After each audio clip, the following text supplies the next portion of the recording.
环球大战线深入世界最前线，全球各地的观众朋友，大家好，我是叶思敏，我们欢迎来宾前立委蔡正元蔡委员。思敏好，大家好。前国安会副秘书长杨永明杨老师。思敏好，各位朋友好。陆军退役少将李正杰将军。思敏好，各位观众大家好。好，观众朋友，我们要赶快来关心哦。上周五才刚落幕的这一场川习会上面达成了什么重点呢？这次 TPP 成为这个川普的甜头哦。那么中国制造则是反压全球。我们今天也会来关心，在针对大豆方面，美国的农民都非常的忧心嘛。现在确定了大陆仍然是零采购的，习近平的大局到底是什么？要来逼川普低头吗？今天会一起的来做解读。赶快来看到今天开场的火线话题。首先，这一次的川习会谈判有谈到 TPP， 现在被视为大陆说是双赢哦。大家也在看说，是不是习近平这个时候只是送出了一个小甜头给川普呢？他要换来北京在背后有一个更大、更远的一个大棋局阴谋吗？第二个事情我们会来关心，确实哦，到现在为止，这个大豆都在采收了，但是确认的是大陆仍然是零采购大豆，真的是把川普给急死了。原因是最新的消息，大豆协会，这是来自美国的主席站出来怒吼了。他说：“50万农民现在被卡死啊，我们急需要市场，急需要改变。你川普到底还能够撑多久呢？”今天也会来做回答。最后第三个，我们来看到的是川普的关税，现在说反助中国，因为中国制造现在反压全球。成为这些竞争对手，在他们眼里都不是竞争对手了，怎么回事？等一下一起的来做关心。最新消息，赶快来关心哦！这个川习会上周五通话完后，川普就立刻的火速发文了，他说 ：“Yes， 谈判终于出现了重大的进展了，尤其就是在 TPP 上面。白宫立刻证实说，海外的这个版本 TPP 的交易，几天内我们就会来做签署了。有可能就是在这几天哦，我们就可以看到具体的一些成果。那么签署之后，美方是说呢，这个董事会7席，美方就会占6席，其中这些最关键的用户数据，也是大陆比较 care 的部分哦，是由甲骨文未来会来做管理。那大家也在看说，北京的态度为什么有这么大的转变？因为过去都是在痛批说，美方逼着他们卖 TPP 是赤裸裸的抢劫，但是这一次不一样喽。大陆的官媒定义说，这个动作、这个交易根本就是双赢啊！习近平这个也是来自于专家的分析，习近平用 TPP 就可以取悦川普，换取对他来说更重要的事情，就是在关税、在科技跟台湾的问题上面。倒是川普的这个金主现在对于川普真的是非常的不满，他也发布了一个漫画来讽刺川普。这个漫画里面就话说，这个川普跟习近平两个人在玩牌，川普说我手里也有牌，结果习近平冷回说，对啦，你是有牌，只是这牌呢是中国制造的，来反讽川普。再来，我们来看到大陆的学者，就是上海财经大学金融学院的院长，他是这样说的，他是姚洋，他说美国制造终究离不开中国制造，所以川普的关税反倒是帮了中国一大把哦，因为川普的关税对中国的竞争对手都在课征关税，而大陆制造永远都具备低成本优势，让中企在这一波贸易战之后变得更具有优势了。最后，现在最悲愤的就是大豆主席了。刚刚提到了嘛，他在最新的一个专访上面说了这个怒吼，他说收获季到了，中国到现在零采购，美豆甚至比南美的价格贵了20%，可以说是毫无竞争力，卖不出去，价格又特别的高。美国的农民财务现在压力是极大的，要川普说你赶快出来想想办法吧。川普最后呢，在这一次的川习会之后，他也特别强调了，很期待哦 ，APEC 接下来可以跟习近平来见面之外，明年初他预计还会访问中国大陆。怎么看，委员？这个有关于 TPP 真的是如这个大陆官媒说的是双赢吗？还是习近平特别送上一个叫做蜜糖针，但是真正背后有更大的一个利益交换，是对大陆有利的？委员怎么看这一回谈判，中美谁占上风？双赢就表示要美国赢，中国也赢。那美国有没有赢未必，但是川普赢了。因为川普需要 TikTok 来作为他的宣传管道，他的群众支持者大部分都聚集在 TikTok 里面去，原因是主流媒体真的还是不喜欢川普，所以川普有什么动静，老是会被主流媒体给予这个抹黑、抹红、扭曲，对川普来讲不胜其烦。但是他的支持者在 TikTok 所散布的一些影片、视频啊，对川普是极度有利。所以川普明年共和党的选举没有 TikTok 会更惨。有了 TikTok 可以做相当程度的弥补，他现在绝对不能够放弃 TikTok。那原先啊，中国政府的立场是，你不接受啊，你开了什么条件，那就关掉吧，反正对中国政府也不痛不痒，关就关吧，反正我数据不会卖给你。但是这种调性调高了以后，川普一定要拿东西来换。对，所以换到什么东西，目前中国并没有任何表示，到底是换到科技、换到台湾问题，还是换到关税，目前为止还没有任何讯息。但想必应该有换到什么东西，要不然的话，不会喊双赢。那如果说没有换到任何像样的东西，那就单赢啊，怎么能双赢？对，这个我们还继续在看，还继续在看哈。那你说到底是谁占上风呢？那可不太一定哈。目前台湾问题，美国还捏在手上啊，说台湾政治地位未定论。他回避掉以前讲的法律地位，专讲政治地位。那中国大陆还没有看到有一个正式的回应，那只有外交部发言人2-3句话就这样交代过去啊，谈不上到底有什么交换的条件。我们可能还在观察一段时间。那仪式上当然就是通电话啦，然后到 APEC 见面啦，然后明年给什么正式访问啦。但是这些程序、这些走过场的活动，背面一定有文章。背面的文章就是美国在台湾问题上面要退让什么，中国可以拿到什么。那其他的什么大豆啊，那就对中国来讲有重要吗？不重要啊。那你说科技，中国现在的科技也猛在迎头赶上，那争取的是时间。那你美国的科技啊，又能够限制中国到什么程度？还有中国不买你 H20，你要不要卖它 B300或 B200？Blackwell 啊200。那如果你不卖，那就拉倒。现在中国也是以逸待劳，反正就是筹码在手上。这个通知各大这个算力中心的巨头们，不准买美国的。对，不能买辉达。所以这一招很狠，那我觉得这招是对的哈。所以他们这样一番较劲，一定要观察1个月左右才会知道说，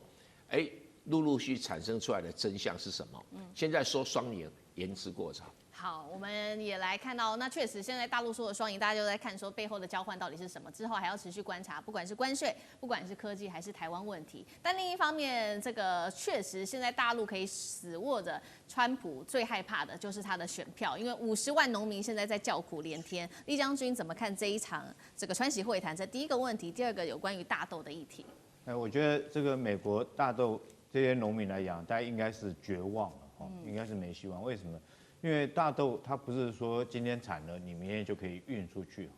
那就像是其实每一种农作物它都有固定生产的时间，那每个地区生产时间不一样。我举一个最简单的例子，譬如说我们在台湾的芒果，大家应该都台湾芒果很好吃嘛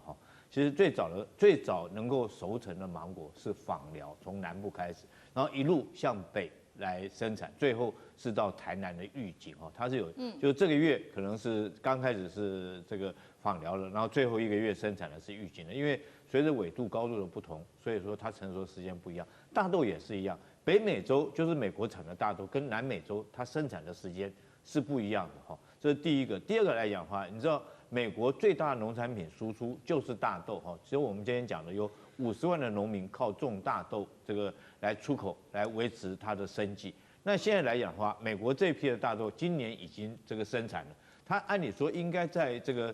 前2个月就应该要收，甚至于在更早时间就要收到订单。他收到订单以后，才能够去安排船期才能够销售的管道都要安排好。那等到这个收成之后，马上就可以用船运出去，因为大豆一定要新鲜嘛，运到这个中国大陆以后，看是这个去做大豆油啊，或者是做其他的这种农产品附加的功能，才可以再做运。那现在如果说已经收成了，到现在还没有订单，我跟你讲，它就很难再运出去了，你知道？因为再来1月份的时候，年初的时候换巴西的大豆成熟，那如果中国现在已经下订单，跟巴西大豆已经下订单来讲的话，我觉得美国豆农这把真的是就已经是欲哭无泪了。那尤其是本来还指望说，这个习近平跟川普这次会谈里面会不会谈到大豆的问题，但到现在为止，我们得到的资讯好像没有提到跟大豆有关的问题。那美国需要这个豆农对中国这个出口有多严重呢？美国有60%的大豆出口是卖到中国去的，那数量是多少呢？2500万吨，大概一年2500万吨。然后这是第一名，第二名是多少？第二名是欧盟，欧盟只有多少？490万吨，也就是说连到中国的1/5都不到。那你想想看，如果说是这么大一个这个市场，它一旦没有的话，对于这些豆农的损失会有多大？大家不要以为说大豆来讲的话，我今年没卖，我存储在那边，明年还可以卖。我讲大豆是不能存储的，你放久以后它就发芽了，甚至于腐烂了，甚至于更严重一点，你连喂猪吃都不行，因为它会产生黄菊毒素嘛，就你连当饲料可能都有问题。所以我觉得这把可能豆农来讲，美国豆农来讲的话，其实我很同情他们，尤其是我看到这个大豆协会主席那个脸晒得红彤彤的。很辛苦的感觉，很辛苦，真的很辛苦。他在太阳底下，这个割这个拖拉机，开拖拉机去割，就到最后卖不出去。你想想看，那种心里头真的是在淌血啊。是，好，谢谢厉将军。那这个是有关于大豆的议题，因为到现在其实没有任何的提到台面上有提到说这个大豆的问题到底如何解决，但现在看起来是无解的。杨老师怎么看这一场关税战，然后还有这一次的谈判？美国的关税战大概分为3个标的啊，一个是全球关税。第二个是盟邦关税，第三个是对中国大陆的关税。其实讲句实在话，到目前为止只有中国跟美国才是真正的叫接近平等的贸易关税谈判。那美国的关税到现在8月份才开始实施了，在这个之前，其实你看到贸易的移转减少增加就已经很明显。那现在呢，我觉得到今年第4季的时候美国的经济跟物价就会开始出现增加，然后呢，贸易的减少呢会更明显，因此全球就已经出现了贸易减少输往美国，我们把它叫全球减1或者全球减美的现象，这一定嘛，关税这个高筑，那贸易量一定减少。现在美国的平均关税已经来到了21%，在4月之前是只有2.5，那怎么可能再多买这么多国外的东西？第二点就是他希望的制造业回流大概是很不确定的，因为真的钱能够到位，制造能到位，连都技术人员都找不到，都还把人家赶回去，而且很不人道的对待这些韩国的人员。第三个呢，他自己贸易减少，那其他国家当然其他区域一定会寻找新的蓝海、新的市场，加速其他国家区域的全球贸易整合。所以你看，中国对东南亚今年1到8月贸易额增加9.7%，对欧盟增加4.3%，对非洲今年1到8月已经来到顺差800亿，已经是去年的这个额度。最后一项，那当然中国的贸易跟制造就会扩大。我刚才提到，所以美国到底是帮中国清场呢，还是说是在削弱中国？这个答案已经很清楚了。好，谢谢杨老师。地缘政治、美中之争、战略价值、强权崛起、小国生存，现在与未来洞悉事件走向，掌握世界脉动，全球观点尽在环球大战线。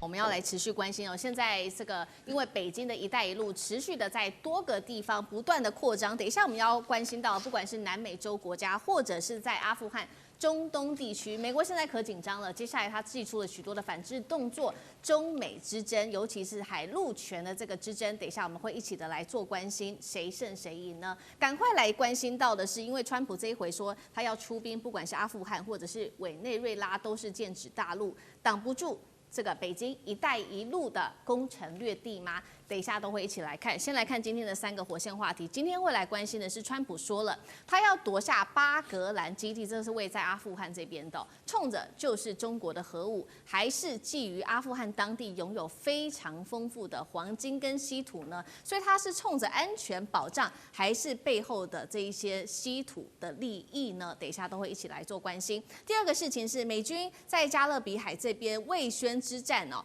这个是针对于巴勒比海，包括了这个委内瑞拉国家。这个时候，美国非常的生气，因为川普一方面要掐断石油线，是有关于美国跟中国大陆的石油线，会不会逼南美国家气到完全的倒向中国大陆呢？等一下关心。最后来关心的是，北京为了要维稳它的一带一路，最新我们看到中国大陆跟阿富汗要一起来合作开采矿产，中国大陆跟委内瑞拉同样另外一方面签了20年的石油协议，现在可以说是反插整个美国的后院了吗？等一下一起来做关心。最新消息，赶快来看到的是，川普再度放话要夺回阿富汗首都的巴格兰基地哦。他说呢，在这边阿富汗寸土不让，不可能跟美国达成任何的协议。这是来自于阿富汗塔利班政府的最新回应。但是美国的动作很大。但是美国的军方可就不这么看好了。美国军方内部承认要重返阿富汗，要付出包括了上万的兵力之外，还要再加上后勤、防空基地等等防御，根本就是一场噩梦。大家也关心说，你川普为什么一定要拿下阿格兰基地呢？现在有2个理由。第一个理由就是因为这个基地距离中国大陆的核武设施只要1个小时的车程，所以他非常的想要拿下它，想要提防着它。第二个事情就是刚刚提到的，阿富汗它拥有丰富的天然资源。你看这边不管是铁矿石啊，不管是大理石，或者是铜，甚至是黄金、稀土等等，这个大家在看的是川普最想要掠夺下来的就是这些天然资源。所以到底是什么原因，川普真的敢重兵入侵阿富汗吗？这个军事算盘能不能达成？如果真的要这样做的话，美军是否又要重蹈当年的覆辙，造成一些恐慌，造成更多的损伤？厉将军怎么看？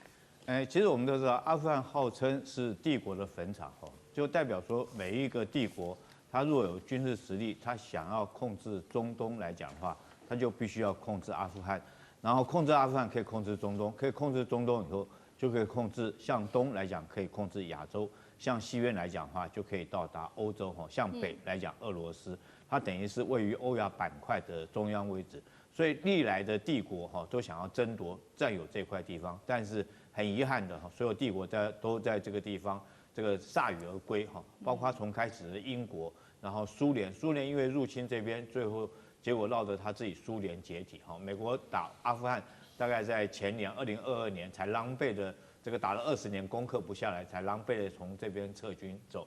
那阿富汗有多重要呢？各位看一下地图就知道，如果控制了阿富汗来讲的话，它可以向这个西边来讲的话，就可以直接威胁伊朗。所以美国来讲，它如果有这个机场来讲的话，它就可以直接这个威胁伊朗这个国家。那向东来讲的话，就像是我们这边这个看板上面讲的，它距离中国的核武发展基地新疆的罗布泊，大概飞机只有1个钟头的这个飞机的航程就可以到。那甘肃玉门是中国的这种核弹发射基地，在这个地方，所以它也要向东来讲，1个钟头飞机就可以轰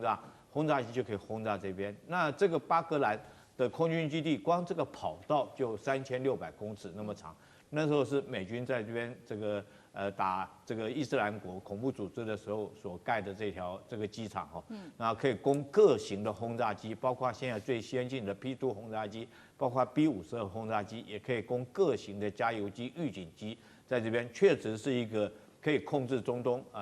很好一个基地，甚至于它可以威胁到俄罗斯如果向北来讲，就是中亚嘛，这个我们讲的这个土库曼这个吉尔吉斯这些国家，然后再向北就是哈萨克可以威胁到这个俄罗斯，所以说非常非常重要。那南边来讲的话，它甚至于可以，如果说兵力投射来讲的话，可以到这个阿拉伯海，也就是波斯湾可以跟波斯湾它的巴林或者是这个我们讲的这个卡达这个美军的空军基地连成一气，相互的支援。所以这个基地对美国来讲确实是非常重要，但是你如果说它能够再重新占有这个地方，我觉得根本就是不可能的事情，因为你等于就是美国的飞地嘛，你没有任何保护措施，当初你就是因为守不住，你才仓皇的撤退，那你现在怎么可能再撤退？但是反观回来，我认为这是美国这个川普会有这种念头，不是说是很单纯，他一厢情愿的想说是按照他世界的版图他这边又要格陵兰这个岛又要巴拿马运河，又要这个，我觉得他是看到中国已经在这边这个旗子已经下了，已经在这边插旗成功了，所以他非常的着急。那中国当然不是靠着军事能力进入到阿富汗，他是靠着经济能力协助阿富汗。他已经跟塔利班那时候，其实去年5月份的时候，这个塔利班已经到北京跟王毅已经见了面，那时候还拍了一张照片。那大家记不记得，其实在上个月的时候，这个王毅到印度访问之后，下一站就是到阿富汗。所以你知道，阿富汗对于中国、对于美国、对于俄罗斯都非常的重要。那中国是采取这种方式，我们看到是跟你建立这种友谊和建立交情、扩大朋友圈的方法，然后协助你的开发。譬如中国用它的基建能力用它的这种经济能力帮助你开发你的这种既有的这些矿产，来改善你民生的生活。因为毕竟来讲，阿富汗现在民生确实是很苦了这个老百姓因为常年都是在征战的状况之下，生活是很苦。但是它有很好的矿产，尤其是现在来讲的话，它也有这种稀土的矿产。那如果中国愿意协助它开发这种稀土矿产，我觉得可能可以达到双赢。就中国来讲有提炼的技术，那阿富汗也可以卖出这个提炼出来的稀土，可以改善它的民生。当然，很重要的一件事情是，中国从来不干涉其他国家内政，他不会管你这个国家、你的宗教、你的政权、你的政治立场什么，他不会去干涉尊重你们国家立场。所以我觉得中国用这种方式进入阿富汗的可能性，是让美国现在川普这么着急的主要一个原因。好，这个川普怎么样都说他要拿下这个基地这个真实发生的可能性是非常低的，但是他真的是非常看好阿富汗的地缘的一个重要性。刚刚张俊营帮我们讲了嘛，他这个基地东边、西边、南边，不管是北边等等，对他来说都是占有非常重要的这个地缘的优势。那另一方面，中国大陆已经插旗了，透过“一带一路”跟塔利班谈成了许多的合作。等一下会请委员来帮我们就这个事情来做更深的分析。那另外一方面，美国则是针对阿富汗只会用威胁的方式，都让塔利班政权或者是阿富汗感到非常的不满。其实川普的这一只手，我们刚刚说了嘛，深入到中东国家，其实也到了南美，那同样也是引发大家的愤怒因为近几周我们看到美国做了什么动作？美军是以反毒为名，在加勒比海这边集成了一共是3艘船，而且他直接没有经过法律的判定就处决了船员。那美国的防长怒轰，这就是卫宣之战。川普甚至在这之后持续的威胁马杜罗政府，拒收移民就要让你付出难以估计的代价。军事上，刚刚讲的是在政治上的动作，军事上，美国直接摆出了在加勒比海这边包括了7艘军舰，还有1艘核潜舰。那么委内瑞拉则是高调举行了连着3天的这一场全民军训，强调不怕美国。专家在分析，美国在南美洲这一些的动作，都是同样剑指中国大陆，忧心中国跟南美的石油合作会掌控利益，所以美国这时候想要进来插手。梁老师又怎么看？美国对委内瑞拉现在就是兵临城下，等于接近是军事威胁那甚至都有一些准军事攻击，针对渔船，他们指控是进行贩毒，而且直接处决船员。这个做法事实上当然是不合国际法的。那我觉得加上他表面的讲的理由，大概有3个原因。第一个就是他说的反毒但全世界的媒体大概相信的人并不太多。那第二个呢？我觉得其实他就是不喜欢委内瑞拉。这委内瑞拉之前，马杜罗之前就是查韦兹。那查韦兹是非常民粹主义，而且支持社会主义。他把委内瑞拉的石油资源作为在针对不只是委内瑞拉的中下阶层，甚至整个中南美洲的这些国家，他给予援助，然后呢支持古巴所以对美国等于是一种接近式、挑衅式的打脸。所以美国能够容忍查韦兹在那个时候，其实也是跟当时的政府有关。但现在马杜罗他有点变本加厉，因此有一点就是在警告中南美洲的国家，你是我的后院，你要真的是知道你自己的地位处境。第3个原因，我觉得就是委内瑞拉是石油输出组织国家的创始会员国之一那美国现在是希望国际的石油价格越低越好，那低于50块最好。那委内瑞拉就在这个议题上跟美国唱反调，所以呢，就川普会担心这个会造成油价或者是其他议题的这个连锁反应，所以有一点在警告他。你看拖了这么久，但是现在在整个这个中南美洲地区啊，大家当然就很了解，美国是在用威慑威慑，然后或者是用军事威胁，可是呢，中国呢是在用贸易。去年中国跟拉丁美洲的贸易额来到了5184，出口就2700亿。今年上半年呢，已经1到6月已经来到1400亿的出口，所以已经超越去年的1到6月的这个同比。那通常我们讲贸易到了第4季一定会再增加，尤其前6个月的川普的关税很不确定性，所以呢，我觉得今年的中国跟拉美的这个贸易一定会增加。那你觉得到底美国是在这个拉拢自己的朋友、小弟，巩固后院，还是说把大家赶到中国的那一方去呢？对，确实我们看到中国跟拉美的这个贸易增加，尤其最新签的这个大单，1020年，这是石油双方接下来中国跟委内瑞拉会有一个比较长期的合作，那投资金额也相当高，10亿美元，拉近彼此的关系。那另外一方面，中国在中东的布局，我们刚刚讲了嘛，不管是跟这个中阿巴三方的外长对话，那说要启动矿产，另一方面，大陆也直接跟塔利班谈，拉近了“一带一路”，会不会美国这些出兵各种动作？真的完全都是要剑指北京呢？委员怎么看？剑指北京也好，刀向北京啊，要有效啊。否则你在那边耍来耍去，不过是班门弄斧啊。一个阿富汗的矿产，一个委内瑞拉的石油，要做很多工作。第一个要投资，然后要开采，然后要生产，然后要销售。然后还要什么呀？货运。那这整个流程上面是一个很复杂的一个流程。你美国本来以前想说我控制采矿，人家现在左派不理你，然后你现在用同样的方式要去阿富汗学英国帝国主义者到中国来当内强，是不是？这什么时代啦？这个美国现在也许还可以猖狂，但是他如果真的要去控制塔利班阿富汗的这些所谓军事基地哦，他会发现到奇怪，阿富汗的士兵啊，以前不是拿2式武器吗？怎么一下子变成中国式武器？那他可就好看多了啦哦。所以川普就是一个每天晚上不好好睡觉哈，整天在空想西想的，一下子要并吞加拿大，一下子要并吞格陵兰，然后要来这个并吞了这个那个所谓的这个委内瑞拉的实况，他现在有一个假借的理由。因为委内瑞拉跟旁边的盖亚纳哈，是有一点的油矿的这采矿起来的冲突，那他当然要挺这个盖亚纳，盖亚纳是美国公司控制的，而委内瑞拉全部都是国有的，那阿富汗塔利班根本全部是国有的，他哪有私人企业？那现在跟中国签约啦等等啊，那中国更堂而皇之可以供应阿富汗武器啦，你打得赢吗？那你就自己较量较量，苏联没打赢过。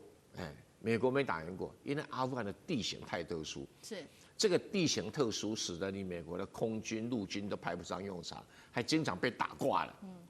他最有名的什么海豹、什么6队啊，什么东西，就在那边被打垮了。而且还死伤成疾。那你有什么别的办法？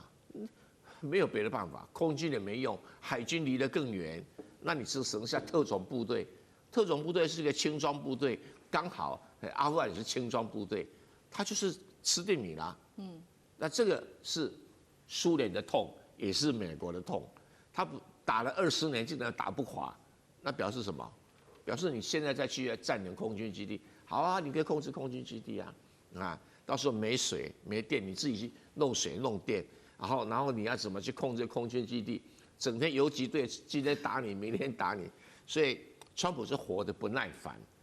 中国大陆其实隔壁邻居也不敢这样，你控制那个基地就能够控制中国的核武，不想得太简单了，哪有这种事情啊？所以我是觉得，川普证实他是一个知识很贫乏的人啊。那他的贫乏只限于炒他的房地产，其他真的是一点用处都没有。你摊开来，他现在哪一点赢啊？关税搞老半到现在哪一点赢啊？那你说委内瑞拉，好啊，你赶快出兵委内打打看啊，对不对哦？看结果是什么样，大家都知道了嘛。看看较量较量，委内瑞拉现在拿的武器还是美式武器啊。搞不好你打一打以后，会出现中式武器啊。所以我我是觉得这位川普先生哈，我看时日不多了，这样玩法时日不多了。他到处放火啊，他全世界没有朋友啊，他到处拿东西威胁人啊，他以为这样可以建立美国帝国，我觉得痴人说梦啊。好，谢谢蔡委员。那我们休息一下，马上回来。地缘政治、美中之争、战略价值、强权崛起、小国生存，现在与未来洞悉事件走向，掌握世界脉动，全球观点尽在环球大战线。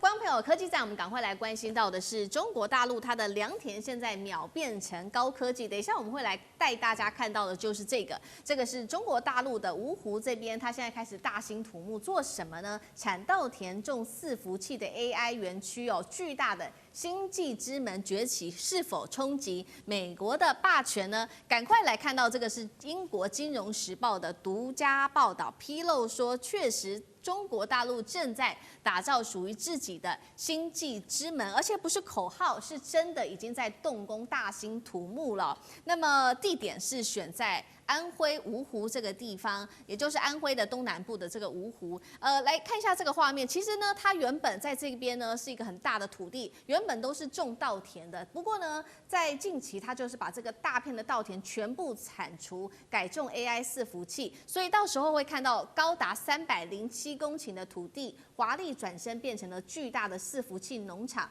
巩固中国大陆 AI 强国的地位。来，赶快看到它的资金跟哪一些企业一起来做，资金超过了人民币2700亿元，那么串联了华为，还有中国大陆中国电信、中国移动等等的企业，构成了这个叫做中华树岛。好，那么在上面怎么做运作呢？根据了解哦，这边北京的战略很清楚，就是在全国分散布局，但是它虽然是分散出去布局，但是是把这个管理给集中起来的，靠的就是华为的技术。怎么做呢？把西部这些闲置的处理器，经由华为的技术哦，连接到东部的运算重集之后，让 AI 效能可以翻倍。那么大家也在看说这个官方的标语哦，就是说从西到东10毫秒就可以覆盖住整个华东地区了。反观我们也要来看到，包括了美国，其实也早就有这个星际之门了。当初说砸了5000亿美元搞这个星际之门，但是常常碰到的问题就是财团垄断，集中资源在少数巨头的手上，那么严宕超支不合作，灵活度是输给大陆的。我们赶快稍微比较一下中美的星际之门的优劣势。先来看到这个中国大陆，它是分散式的全国共享运算力。那分散式的资料中心，那美国刚刚提了嘛，集中在少数的巨头的手上，那么金额也列出来了，美国的金额确实还是比较高的。那么中国的技术采用的就是华为的，那么美国呢，则是高效能单一中心扩张，确实看起来比较困难。中国大陆的角色包括了有国家来做统筹，因此补贴的幅度也会比较高。美国当然了，它的监管会比较繁琐，立法会来制走，再来就是灵活度，大陆比较大，美国的成本确实还是比较高的。委员如何看这一场竞赛，谁可以跑得比较远、比较高、比较好？从一开始我就说 AI 一定中国赢啊，这没有好疑虑。为什么？因为中国全世界最大的制造业，然后制造业本身啊，用在 AI 场合所能够发挥的附加价值，比金融业、服务业都要高太多了。所以有的制造业做基础，中国的 AI 的发展，只要不要像过去那这什么清华紫光那种失误的话，用人不当，中国的 AI 一定会成为全世界第一名。距离这个它会很远的，美国没得竞争啦。主要就是在那里制造业的运用。那我们来看看现在所谓的算力今天假设说我们每一个人都有一个算力中心。可是我们算力中心一定会有 idle 的资源，不可能每一个时间、每一个日期、每一个算力中心都客满，一定会有空档。那有空档的时候，如果能够把整个国家所有的算力中心连接在一起，这个叫 Unified Bus。Unified Bus 就是 UB 它用的 UB 这个字眼有没有对，华为的技术。UB Mesh 有没有？UB 就是 Unified Bus， 就是一个管线把大家统一的连接起来，然后我这边有空的时候，他们忙，他把东西算就到我这边来运算。所以这个当我这边满了，我就可以往外送出去到别的运算中心运算。所以表面上看起来，我的整体加总起来的总容量、总运算力也许比较少，可是问题是我实际的运算量会比你高，因为在美国的话，他会发现说，哎，我怎么不互通的？我是 Amazon 的，他是 Google， 哎呀，他是谁的？ChatGPT 的，我要老大啊，我怎么可能跟你互通啦？对不对哈？所以变成我可能这个利用率只有70%，他80%，那我们加起来，没有。中国 H 总量没有你多，问题他打个8折，他整天都满的运算整天都满的，所以是用这个概念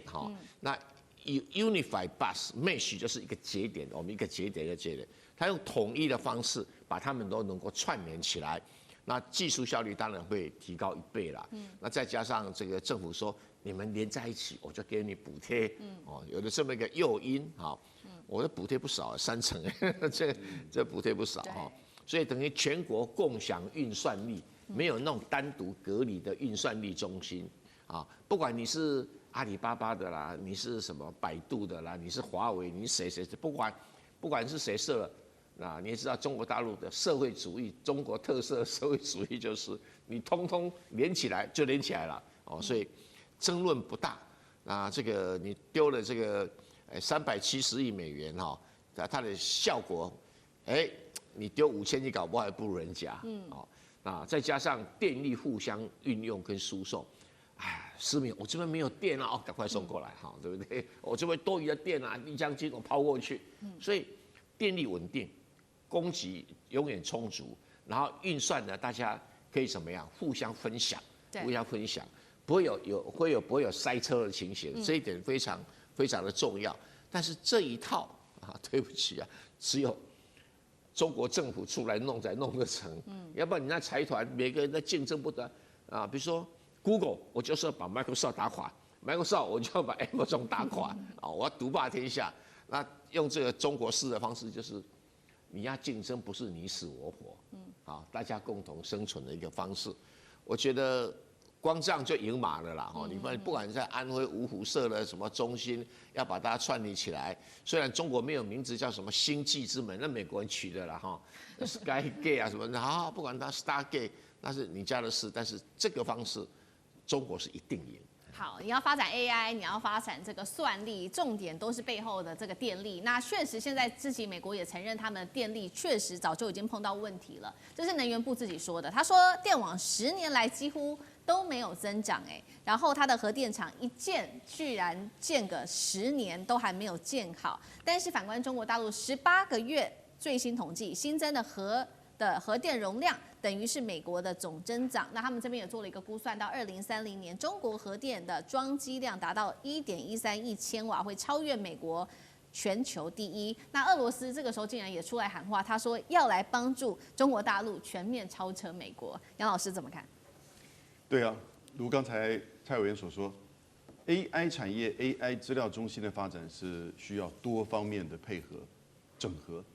那除了制造业，除了就是设计整个串联UB 的这个系统之外，那现在2个关键，第一个当然就是 AI 芯片嘛，这个中国现在在突破。第二个呢就是电力的问题，那这个电力，那尤其是像刚才那一套 UB 的系统的话，华为的，它就会大幅的减少电力的浪费，因为空置而使你的电力浪费，然后呢设备这个闲置。所以呢，它所需要的电力呢，相对于在美国或其他的这种设计呢，要少很多。可是电力必须要讲，依据就是国际原子能总署它报告，因为就是今年的4月，它是说2024年 AI 资料中心用电占全球总用电量大概只有1.5%，但是到了2030年5年之后会1倍，会来到了整个日本的总用电量。然后呢 ，Deloitte 就是勤业会计师事务所，它的预估在2023年的时候呢，整个电力资料中心用大概是4个就是 GW 就是这个吉瓦。那但是到了2035年呢，差不多10年之后呢，就会来到123个 GW， 也就是30倍之多。因为不止中国大陆，不止美国，全球都在做这个事情。我们台湾呢，我觉得台湾现在很紧张我们台湾大概去年总发电用电数大概是2833亿度，那这里面将近57%是工业用电，10%就是台积电。预计大概5年之后，台积电的用电就会占台湾的总电量的15%。这个时候你还再加AI 资料中心，那这个困难就非常的高。所以电力，人家说 AI 力就是国力，对，但电力就是国力啊。因为 AI 力其实依靠大数据、对，大模型哦，然后呢，整个这个还有呢大电力，你才做得到。所以 AI 的这个资料系统啊，并不是那么简单，它是全方面、方方面面的，就是需要，尤其在电力这一块，那中美之间的竞争呢，我觉得会越来越明显，这个差异存在的。好，现在在算力、电力有关于 AI 的发展是由中国大陆的政府来完全掌握了，几乎是高补贴来做统筹。那另外一方面，它同时也把这一些晶片大厂给统合起来，一起要打这个叫做群狼战术，不要走就是单一一个企业强就好了。那我们来看到它的晶片的战又怎么打？有几个消息，第一个消息是阿里巴巴平头哥晶片，现在根据了解已经供应72%资料中心处理器。再来就是华为的生成晶片了，被大陆现在国际大量使用，准备3年推出4款新品，要打造超级节点。最后是百度、新创公司也一起加入了。怎么看这个中国的晶片之路，将军？我先这样讲好了哈，这个 AI 是算力是未来的国力哈。但是美国现在占全世界算力的3/4是在美国，那中国只占15%而已，那其他还有10%分散在日本、韩国还有中东这些国家。那中国来讲，其实在算力部分是平常讲是远远落后于美国。那为什么会这样落后呢？其实现在来讲的话，主要关键倒不是说基础不行哈，基础来讲中国有它基础，譬如说我们讲说伺服器，我们现在讲说是阿里巴巴。世界上面有4朵云嘛，科技的云，那其中包括亚马逊、Google 还有微软，那阿里巴巴是唯一中国的一朵云。什么叫云呢？就是它在一个地方做了很多伺服器，然后譬如说我们现在手机，我们现在要看一段影片，哈，我们常常要问什么问题，然后其实我们会透过网络的连接，然后到这个伺服器帮我们计算以后，把这个资讯再传回来给我们。那这个伺服器事实上是很庞大，那中国盖在什么地方呢？盖在所谓的内蒙这些地方，盖了很多伺服器。但是原来的这些伺服器，由于里面的晶片运作功能效果比较不彰，虽然说花了很多钱，但是成效并不是很好。那现在来讲的话，阿里巴巴要投入来讲，我觉得这个有几大，它跟华为来讲比较起来有几个它的具备的优势。你如果要发展 AI 这种云端的运算的能力来讲，有几个条件。第一个很简单，就是你钱要多嘛。你如果说钱不多的话，你根本就不要想，因为这是大资本集中的。所以我们这次看到阿里巴巴它要投入多少钱呢？它投入将近3000亿这么高的资金来讲的话，那当然这个对它来讲的话，以后有这个成本，它可以找人才，可以购买晶片，可以改善机器哈。所以这一个。第二个来讲的话，你要有100万级的运算能力哈。这100万级运算能力在什么地方？我觉得这种以阿里巴巴来讲的话，或者是未来的百度哈，他们现在来讲，我们看到 DeepSeek 它都可以做得到。再来，它必须要有这个世界级的基础大模型，那这就是阿里巴巴的强项。为什么？它本来就有了，它本来就是云端的技术，它有很多的收集的数据。最后，它现在要做的事情就是发展它自己的 AI 晶片。它原来可能用 NVIDIA 的，或者是说要用华为的，它现在自己做自己的晶片，叫这个平头哥的这种晶片。那当然我们乐观其成了哈。如果阿里巴巴也发展晶片，华为也有晶片哈，大家互相竞争。那站在中国北京政府来讲，还要推在旁边，你们互相去比赛，互相去竞争。只有商业的竞争哈，才可以激发出来更好的未来。所以我觉得这对这不管是百度哈，或者阿里巴巴或者华为来讲，他们一个良性竞争，我觉得对中国来讲的话，未来的这个 AI 算力一定是一大助力。好，谢谢李将军。那我们休息一下，马上回来。地缘政治、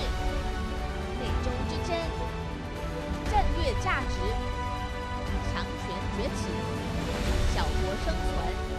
现在与未来洞悉事件走向，掌握世界脉动，全球观点尽在环球大战线。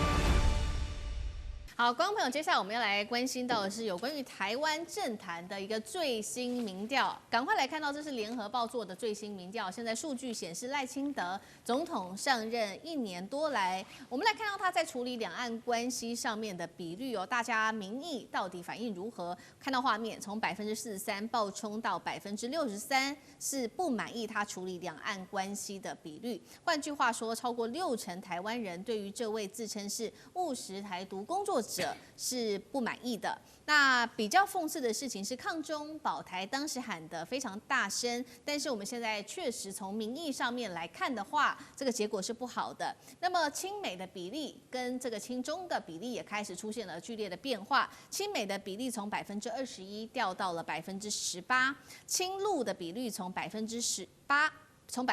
上升到了12%，代表现实生活中台湾民众更想要和大陆来做更多的交流。我们看到国际怎么评论，这个是新加坡的现任总理黄循财，他直白的警告了美国要遏制中国大陆的武力，同时也要遏制台独的挑衅，因为台独就是红线中的红线，他担心一旦跨越，那么全亚洲甚至全球都得付出巨大的代价。敏感时刻，华盛顿邮报也做了一个评论说，川普为了和习近平热线，他直接压下超过4亿美元的对台军援，本来要给的，现在直接就是说先不给了，先暂缓。那么也直接拒绝让台湾的国防部长顾立雄可以过境华府。怎么看这一份民调，这一份民意？厉将军，我们可以看出来，这两个摆在一起比较哈，新加坡黄循财这个总理他的讲的话哈，这个警告说台湾这个不独，然后大陆不武来讲的话，是维持亚洲地区和平这个繁荣的一个很重要的一个红线。那比照我们这个台湾的领导人赖清德所讲的这些话哈，从他就任开始，他不断的借着说是新两国论，还有将对岸定义为这个敌对的势力哈，这个互相不隶属等等这种挑衅性的言论，然后两个领导人的高下立判哈。一个是为了真的是为了追求亚洲地区的和平繁荣而讲的话，另外一个是只是为了他个人的政治意识形态而做的这些事情。但是我相信台湾民众眼睛是很清楚的。现在来讲，包括美国一直强迫我们将国防预算提升到 GDP 的5%，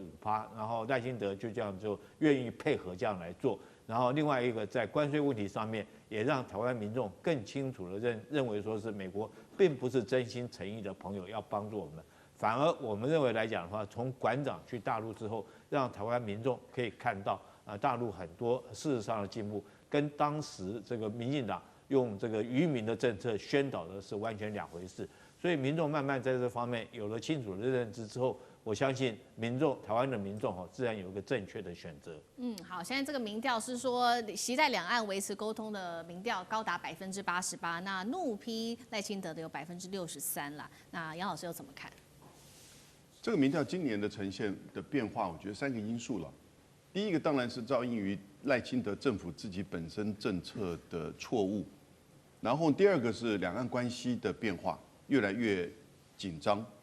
第三个呢，中美权力关系的变化使然。我觉得台湾人自己每天看新闻，看到这些事件的发展，也都会非常的感同身受，了解到它实际上的这个影响。那但是从这里面，我觉得其实反而会呈现一个问题哦，因为如果跟其他国家这些比起来，在这1年川普上来到现在才8个多月，其他国家国际社会其实对川普是越来越不满，不信任度就越来越高。对。结果呢，台湾这边相对的对美国还是有一定的包容度。我把它解读叫做在民进党的亲美抗中保台的这种宣传之下，形成一种亲美反中的零和困境，因为他几乎没有办法去做别的选择。也就是说，在民进党的支持者的这一边，如果他不亲美，他不反中，他就要倒过来亲中反美。他认为。所以这种零和的这种1跟0的选择，对他而言，他没有办法去做这么快的这个转换，即使是大的环境都已经这么快的变化。因此，你就看到在这里面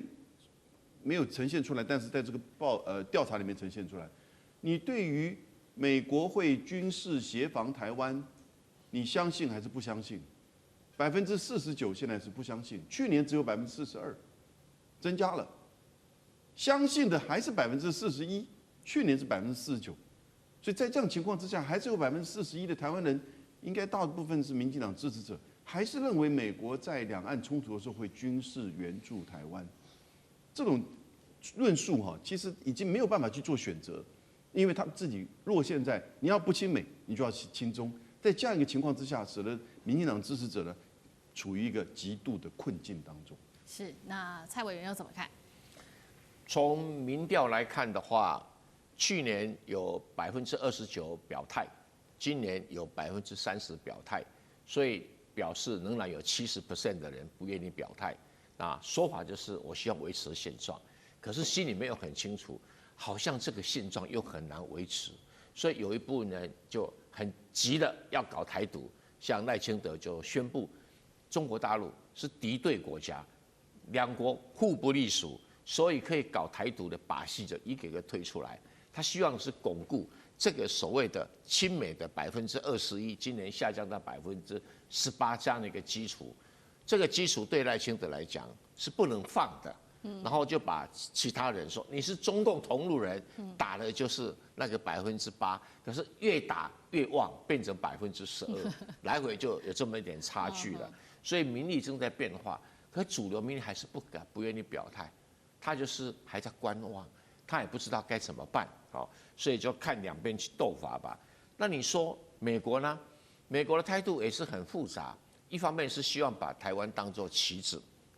能够在某些小地方呢对中国大陆进行让步，换取政治跟经济上的利益。哎呀，我今天不让辜立雄过境美国，明天不让赖清德过境，然后天呢，我把要给台湾的军事援助的数字给砍掉。那晋明兄，你这样满意吗？用这种方式换到一点什么好处？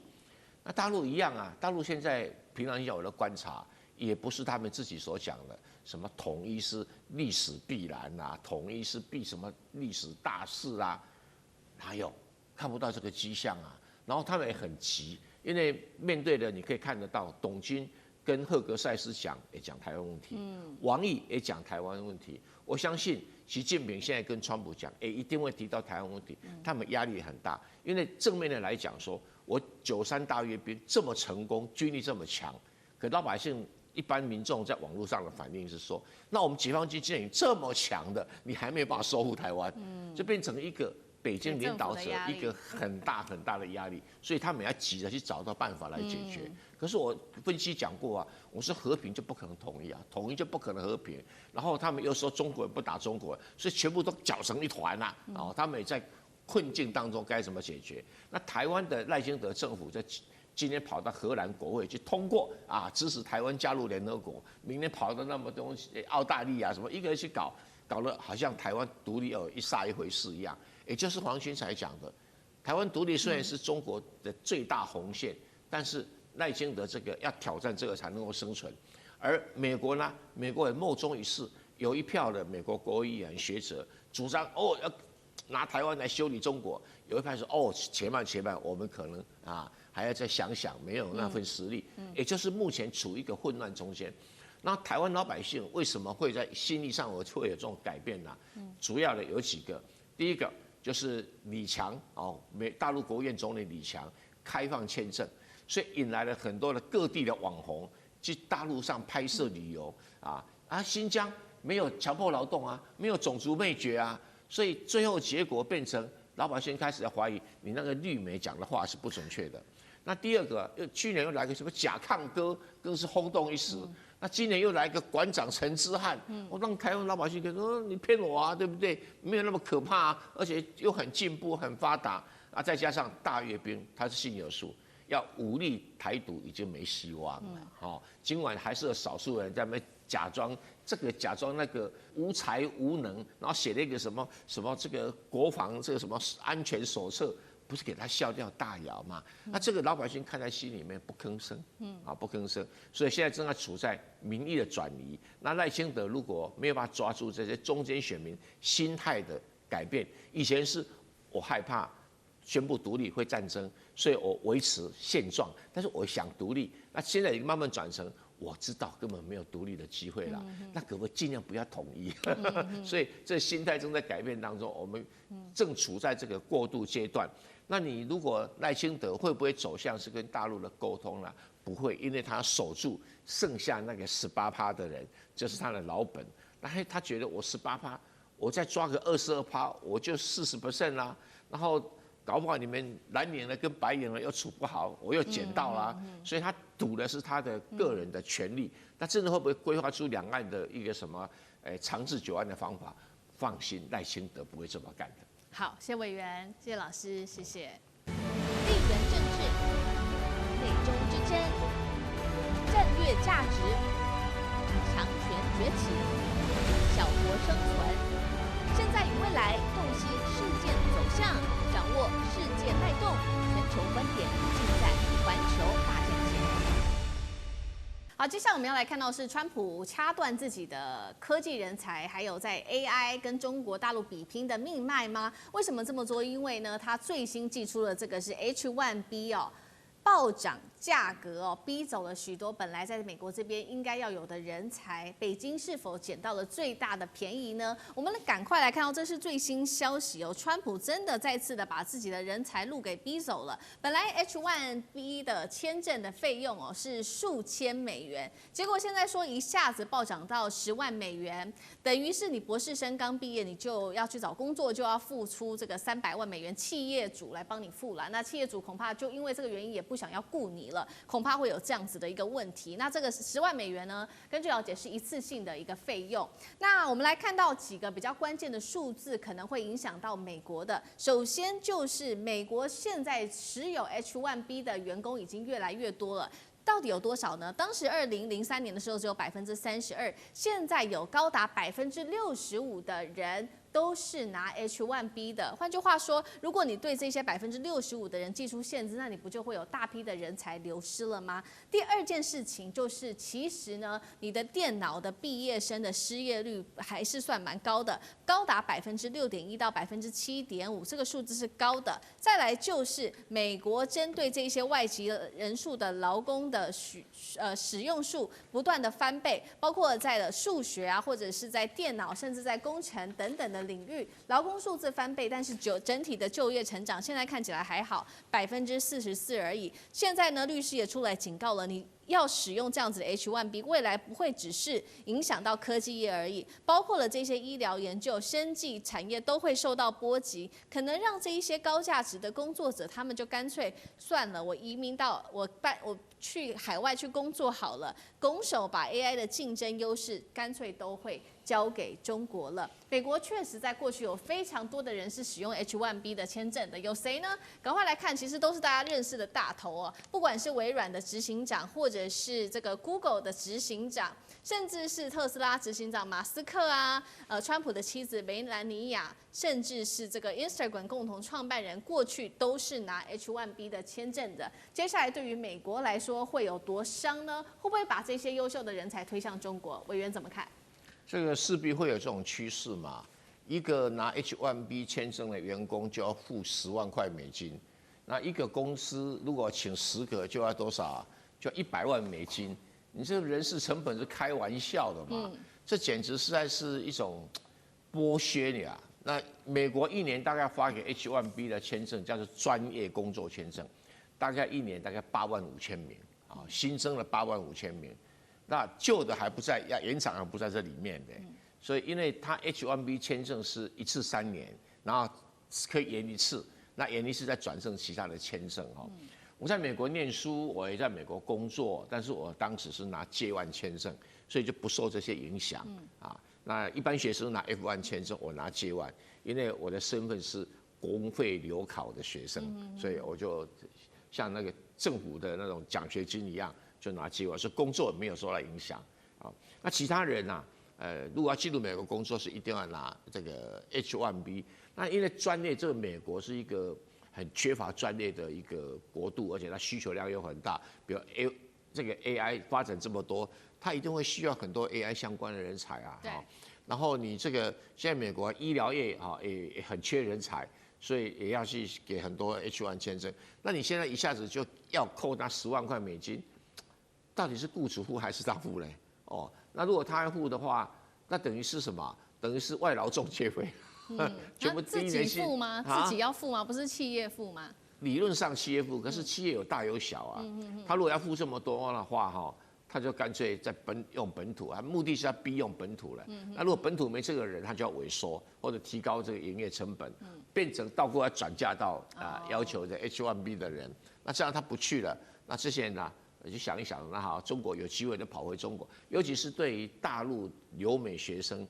会更逼着他们离开美国，回到大陆去做哈。所以会使得大陆这边人才更加充沛。现在全世界大家都在抢 AI 的人才啊，哦，那这个尤其是中国、美国抢得更凶，开的价码一天比一天高。但是，一刚出社会，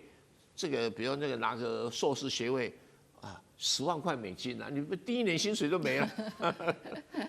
所以我是觉得，美国是在自断经脉，哎呀，对呀，把自己的这个任督二脉啊，筋骨都砍断了。川普这个人就是到处要钱，他想说哦，这个1年新增85000名，一个10万块美金，哇，那我就有多少了？85亿，哦，就是85亿现金就进来，还不包括要延长的，对不对啊？对，那确实现在会不会矽谷就越来越头痛了，要招人也越来越困难。不管是这个印度在美国这边的工程师，或者是中国大陆的工程师，接下来矽谷怎么办呢？杨老师怎么看？对，他1年只有85000份新增。那但是有很多人续签哈，所以每年大概发个大概有将近40万，因为他一次给你3年，然后你可以延长1次，所以 H1B 特殊工作签证，等下证明他是特殊工作，也就是说在美国人的这个找不到，必须要因此用外国人，所以给他一个这种短期3年可以延长一次到6年的特殊 H1B 的工作签证。1年只发8500个，所以他这是有 quota 的。那你知道，除了他想要赚钱，每年这样子，因此可以增加85亿美元的收入。可是85亿美元大概不是他真的想法。我觉得，因为每年申请的人非常多，在2023年的时候呢，有将近50万人提出申请，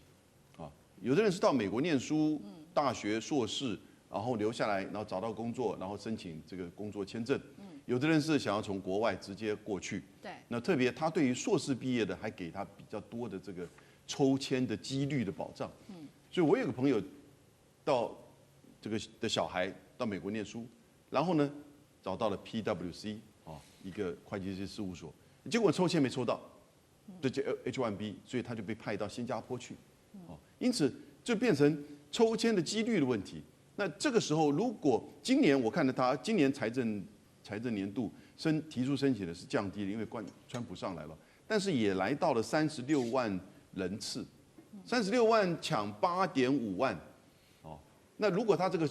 个就是申请的费用提高，一方面政府可以多的收入，第二方面呢，他把那个几率里面可能比较政府就是一些企业不太用的人，把它降低，把真正好的人才的留下来拿到签证的几率提高。我觉得他有这个想法，对，因为这个钱要不然自己出，要不然公司要帮你出，就2种都有可能。像 Amazon 今年1到6月，他得到了将近有1万个人的这个新的 H1B 的签证。那排名第2是谁呢？是印度的 Tata 在美国设的这个顾问公司，今年上半年也雇了大概5500人。那当然都雇的是谁？印度人，那所以呢，Tata可能在这个上面他觉得费用会很高，印度人不太可能自己出个10万，那有些人愿意自己出个10万，就变成是你要到美国去工作的一个等于是成本要垫高，他就会把一些人给筛减掉，然后呢，也会增加签证的这个费用，所以我觉得大概他的想法是如此，他没有那么清楚的讲，因为讲得太清楚了，你等于就是把可能他认为不符合要求的人给筛减掉。但是背后的关键因素大概是如此吧。好，川普最想要的就是这些最顶尖的人才可以留下来。那其实这个签证议题引发争议，不只是如此而已。我们先前不是谈到这个南韩吗？也是因为签证问题引发争议，现在在看说会不会因为川普的这些签证的争议会让更多的盟友决定不再投资美国了呢？我们来看到这个月初，当时不是这个美国的移民海关执法局 ICE 突袭南韩现代 LG 在乔治亚的电池厂嘛？当时300多名的韩籍，重点是他们是我们画面上看到他们是工程师，就被这样上手铐当囚犯给押走，让南韩国内这个民众真的是大爆锅，痛批这个根本就是羞辱我们南韩。也因此呢，这个李在明他赶快硬起来了，不再对美国妥协。接下来会不会有更多盟友决定跳船？厉将军怎么看？我觉得川普他这个考虑事情、处理事情，纯粹就是膝盖式的反应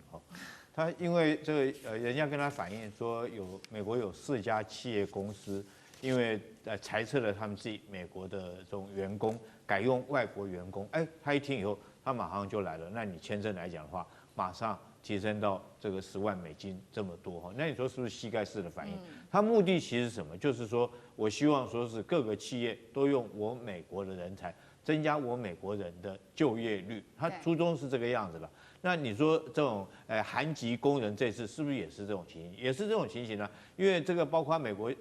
南韩在美国设厂的现代 LG 这些工厂，因为它工厂需要，他们自己南韩本国，然后说其实这都是公开的秘密了，你必须有这些人才到美国的这种他设的厂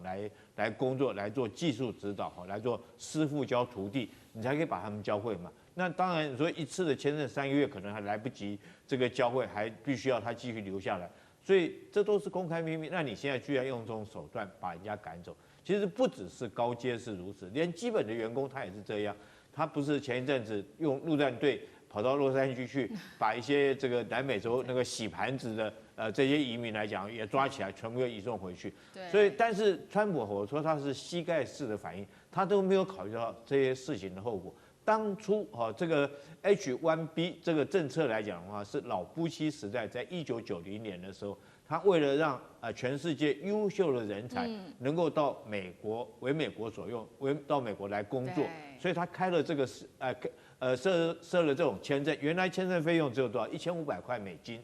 那就希望全世界各国的人才为他所用。那确实也是如此，我们看到全世界很多优秀的学生到了美国去读书或者是这个读完书之后拿到学位，优秀人他甚至会留在美国。美国今天之所以强大那不只是他避免了2次世界大战打到他本土，另外一个很重要的因素，就是因为很多人才为他所用。那你今天川普干这种事情，是不是把所有的人才全部赶走、赶跑？那企业来讲也不敢到你美国去投资。那我企业要进去，你给我100亿元，一定要用你美国的员工。可是从这件事情，我们也可以看到一件事情，美国员工真的很难用。如果说很好用的话，他们大可以用自己美国人嘛？为什么他不用美国员工？就是不好用，每天3不5时给你抗议抗争。比如说美国波音